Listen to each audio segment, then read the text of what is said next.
Assalamu alaikum wa rahmatullahi wa barakatuh. Right. So here I'm going to be doing some tarkeebs. Right now, i'rabs, tarkeebs, what we're going to call it. And some of you guys have requested that I go through muta'alliqs. Right. So I go through some concepts of muta'alliq. So here goes then. So let's have an example.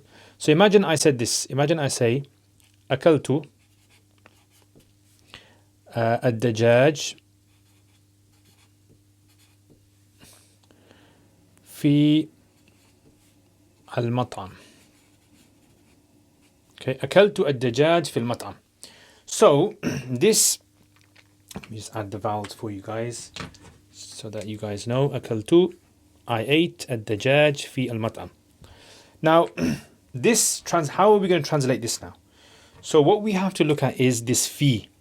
Where is this fee connected to?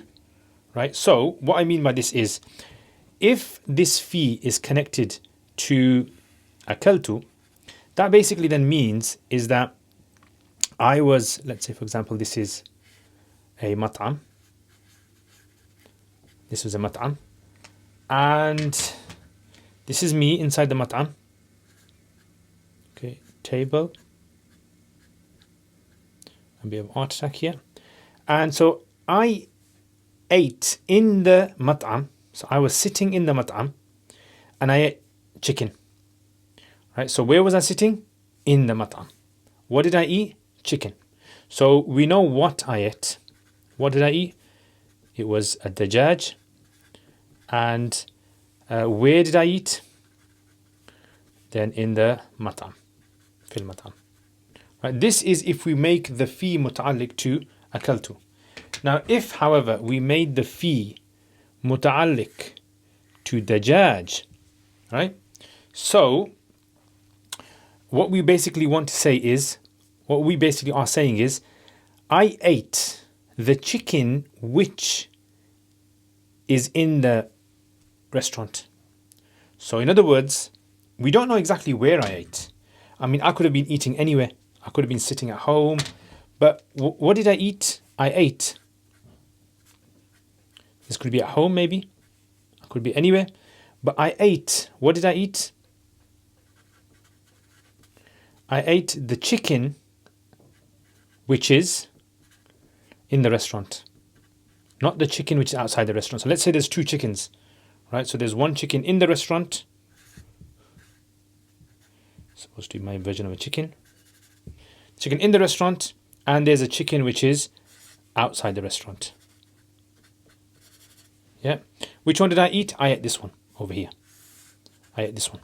But where did I eat? We don't know. Where? Don't know, because we haven't said it in the sentence. All I've told you is that I've eaten chicken in the restaurant. Okay. So this is basically what muta'alliqs are about. We want to try to figure out where these prepositions are connecting to, and this will affect the translation. This is extremely important if you want to be able to translate in the Quran sentences perfectly, right? And know how many different translations are possible. One thing I will mention over here is there is a rule for when you make a muta'alliq. Muta'alliqs can only be connected to verbs or anything which is in the ruling of a verb. Ruling of verb. So for example, like ism fa'il, masdar, and so forth. So you can't connect it to dajaj directly. So what you have to do is you have to assume here an extra word, hidden word. So we'll say the word is athabit. Sorry, athabit. Yeah. So it's like athabita. Akaltu ad-dajaj athabita, and that fi will be muta'alliq to thabit. And then that thabit, all of this actually becomes a sifa. This actually all becomes a sifa of dajaj.